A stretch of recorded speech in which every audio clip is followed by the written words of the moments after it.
You ask Tiger to solve. This deals with linear equations with one unknown. The final result is y equals 9. Let's solve it step by step. Group all constants on the right side of the equation. Add 10 to both sides.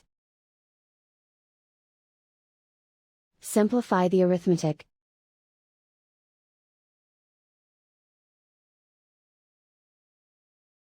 Isolate the y. Multiply both sides by inverse fraction 9/7. Group like terms. Multiply the coefficients.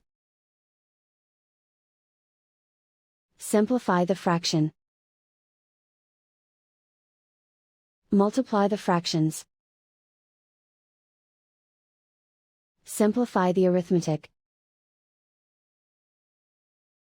And so the final result is y equals 9.